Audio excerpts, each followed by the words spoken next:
अनीता कहाँ है? ड्रैकुला के सवाल के जवाब में बलौर के गले से एक दर्द भरी लेकिन शातिर हंसी गूंज उठी। अरे काउंट, अनीता यहाँ नहीं है। उसे जहाँ होना चाहिए वो वहाँ पहुँच जाएगी। मैंने पूछा कहाँ है अनीता? तुम उससे कभी नहीं खोज पाओगे काउंट, कभी नहीं। ड्रैकुला बलौर को मारने जा रहा था, लेकिन बलौर कुछ भी नहीं बोल रहा था। तभी किसी ने ड्रैकुला को आवाज दी, रुक जाओ, ऐसे तुम मुझसे कुछ नहीं पता कर पाओगे। आवाज सुनते ही ड्रैकुला पलटा और हैरान रह गया। उसके सामने राजा नागनाथ खड़ा था। ये कैसे हो सकता है? क्या ये किसी तरह का इल्यूशन है? नहीं, ये किसी तरह का इल्यूशन नहीं है। और तुम्हारी बात से लग रहा है कि तुम्हारा सामना मेरा रूप लिए हुए इस गद्दार से हो चुका है। हाँ, तुम सही समझ रहे हो। मैं ही राजा नागनाथ हूं, असली वाला। बट तुम अचानक कहां से आ गए? मैं तो काफी टाइम से यहीं था। नवरत्नगढ़ के किले में कैद था। उस गद्दार पदम सिंह ने इसके कहने पर मुझे धोखे से बेहोश कर कैद कर दिया था। वो तो तुम दोनों की लड़ाई ने मेरे कैद खाने के दरवाजे तोड़ दिए और मैं बाहर आ गया। मैं ये तो नहीं जानता कि तुम कौन हो, लेकिन जो बलौर का दुश्मन है वो मेरा भी दुश्मन है। और जितना मैं समझ पाया हूं, तुम्हें किसी अनीता की तलाश है। हाँ, मैं अनीता को ढूंढ रहा हूं, जिसे इसका वो 7 सेनापति उठाकर कहीं ले गया है। राजा नागनाथ ड्रैकुला की तरफ बढ़ा। ये देखकर ड्रैकुला अलर्ट हो गया।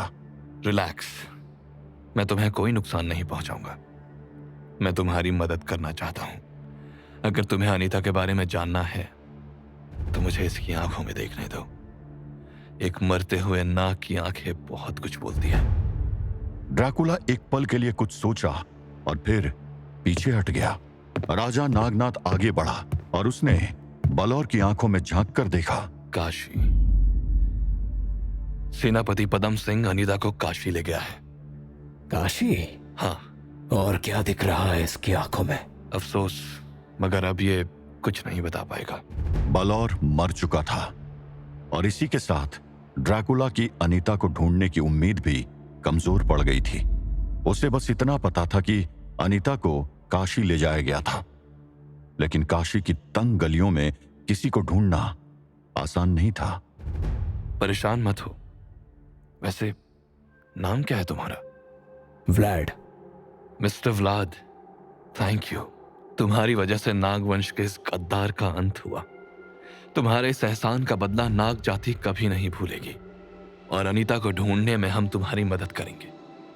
पर पहले मैं चाहूंगा कि तुम मेरे साथ मेरे किले तक चलो। नहीं, मैं रुक नहीं सकता। मुझे अभी काशी के लिए निकलना।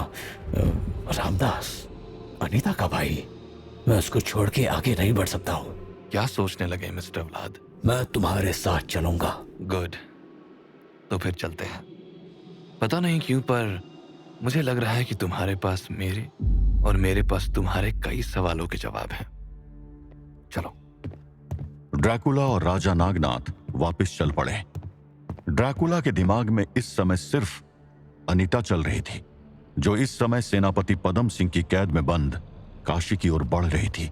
और तेज चलाओ, हमें जल्द से जल्द काशी पहुंचना है। तुम बहुत बड़ी गलती कर रहे हो। तुम व्लाद के गुस्से को नहीं जानते हो। वो चुप, जब देखो व्लाद व्लाद व्लाद। अरे उसको तो अब तक महामहिम बल्लौर मौत के घाट उतार चुके होंगे। मौत, और वो भी व्लाद को। तुम जितना दिखते हो उससे ज्यादा बेवकूफ हो। चुप चुप हो जा। कसम से अगर महामहिम बल्लौर ने तुझे जिंदा काशी पहुंचाने का आदेश ना दिया होता तो मैं यही तेरे 36 टुकड़े कर चुका होता। हाँ? पर क्यों? मुझे काशी क्यों ले जा रहे हो? वो मुझे नहीं पता, पर बेहतर होगा तो उस दरिंदे की चिंता छोड़कर अपनी चिंता कर, क्योंकि काशी में तेरे साथ जो कुछ भी होगा तेरे लिए अच्छा तो नहीं होगा। अनीता कुछ समझ नहीं पा रही थी। आखिर उसे इस तरह किडनैप करके काशी ले जाने के पीछे क्या वजह हो सकती थी? वो तो एक मामूली से हिस्टोरियन और एक्सप्लोरर थी, एक आम लड़की। अनीता की तरह जनरल रूट भी काशी की तरफ बढ़ रहा था और उसके साथ आ रही थी वो अजीब सी जोड़ी, फ्रांसिस और ओंकार की। अच्छा, तो ये कहानी है केन और एबेल की। तो तुम्हारे पास जो है वो केन का खंजर है। कहा ना धी में बोलो। और हाँ, मेरे पास वही है, लेकिन उसको किसी ने सिल्वर से कोट किया है। मे भी इसलिए क्योंकि ड्रैकुला को सिल्वर नुकसान करता है। ये पादरी के पास तो खतरे वाला माल है। मुझे समय आने पर उसको गायब करना होगा, वरना ड्रैकुला खतरे में पड़ जाएगा। क्या सोचने लगे ओंकार? कुछ नहीं, बस यही कि तुमको तो ड्रैकुला के बारे में इतना कुछ पता है, तो तुम जनरल रूट का हेल्प क्यों नहीं करता है? यही तो बात है ओंकार। रूट जो शो कर रहा है उसमें कुछ तो और है। मेरा मतलब गलत है। फादर डिसूजा उस पर ट्रस्ट करते हैं, बट मैं नॉट एट ऑल। मैं रूट की सच्चाई जानकर रहूंगा, और जहां तक बात है ड्रैकुला की, उसका दी एंड मैं ही करूंगा। ड्रैकुला इस बात से अनजान था कि उसकी जान के पीछे इतने सारे लोग लगे थे। वो तो इस समय बस अनीता के बारे में सोच रहा था, लेकिन जल्द ही उसका सामना इस सच्चाई से होने वाला था कि काशी एक युद्ध का मैदान बनने वाला था। काशी अभी गहरी नींद में सो रही थी, पर उसे जगाने की तैयारियां शुरू हो चुकी थी, और उन तैयारियों में से एक चल रही थी दुआत में।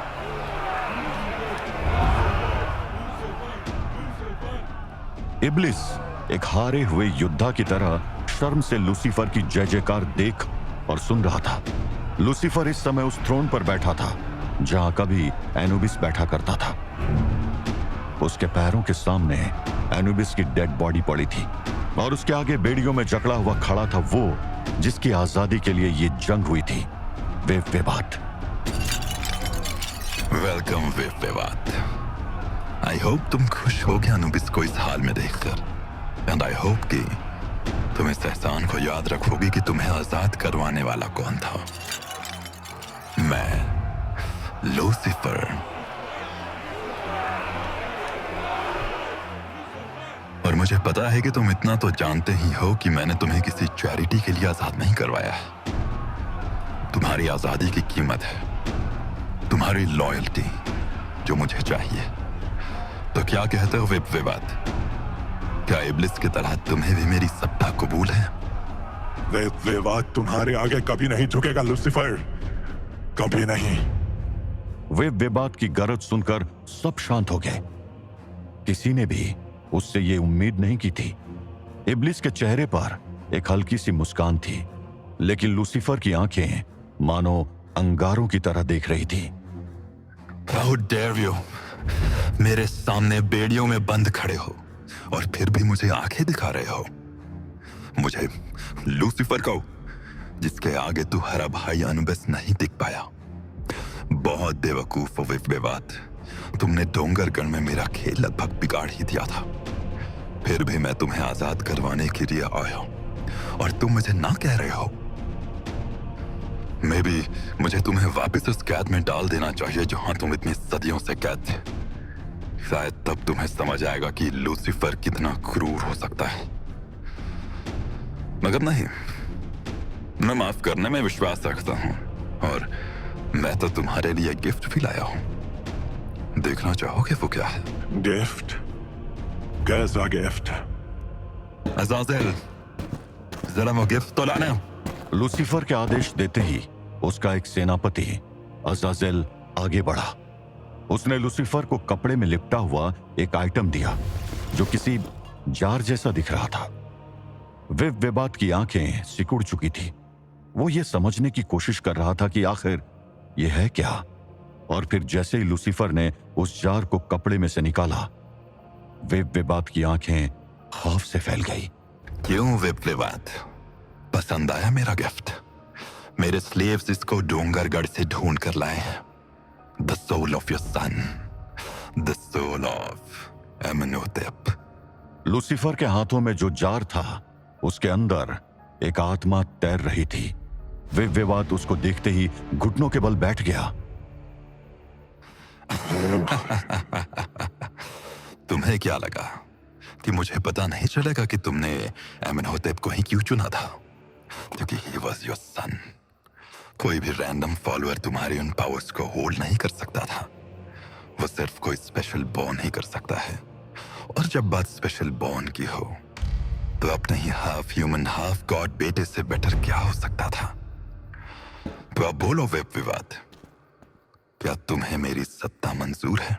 विवाद के मुंह से एक शब्द नहीं निकला, लेकिन उसकी आंखों ने और उसके हां में हिलते सर ने लूसीफर को उसका जवाब दे दिया था। माय डीमंस, विवाद की बेड़ियां खोल दो और तैयार हो जाओ। हेल पर टोटल कंट्रोल लेने का समय आ चुका है। एक एक करके सारी रियासतें लूसीफर के आगे झुकेंगे और सबसे आखिर में उसका नंबर आएगा, जो इस हेल में हमारा सबसे बड़ा दुश्मन है, यम। इसलिए तैयार हो जाओ for freedom, for victory, for total domination.